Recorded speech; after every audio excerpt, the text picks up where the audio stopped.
this Saturday. Anybody who was raised Jewish, I have so many memories and so many stories from celebrating Passover as a kid. I'm not gonna go through the whole ordeal right here. Head to my blog post. I've written a bunch of memories and stories out for you so you can get a little taste of what it's like to live through Passover as a Jewish child.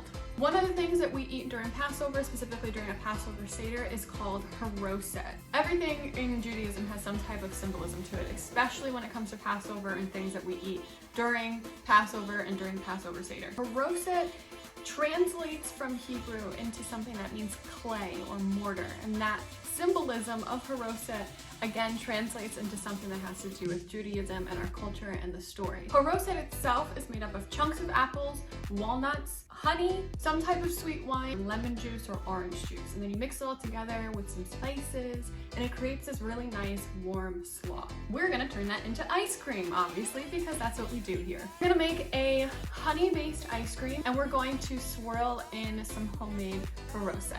Ready for it? Honey Charoset ice cream starting now. To start, we are going to add some milk, some cream, and some honey to a pot, and you're going to get that nice and hot.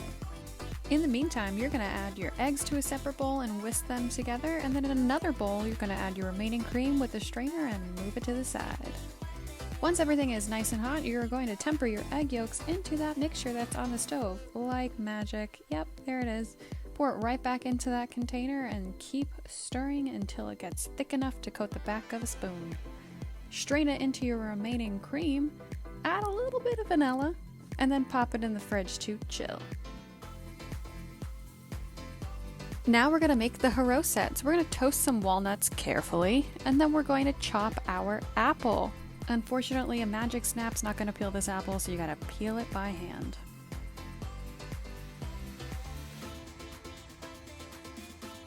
Once the apple is peeled, we're going to cut it into little squares. It doesn't have to be perfect. I remember taking a fundamentals class in culinary school where we had to create like 1 inch by 1 inch by 1 inch cubes of vegetables, and it was the worst experience ever. Cut them in just little chunks. Doesn't matter how formal it is. And then you're going to throw it all into a bowl. Nobody's grading you on your squares. Then you're going to add in your perfectly unburnt, nicely toasted walnuts, some sweet wine. You can find a whole bunch of kosher sweet wine in the stores these days, especially around Passover. Some honey, which is always a big pain in the butt to try to get out of a little measuring spoon, but we got it. And then either a half a teaspoon of lemon juice or orange juice and some cinnamon. And then you're going to toss them around and you're going to let it sit for half an hour in all its juices. Like most days, I'm using my Cuisinart Ice 70 machine, and we're going to put it on our ice cream setting and let it spin for about 25 minutes. Make sure you don't pour half of it onto the side of the machine like I just did and then struggle to clean it up with one hand. Last but not least, once your ice cream is almost finished churning, you're going to add in all of your Charoset and all of the juices and get this masterpiece. It's very subtle.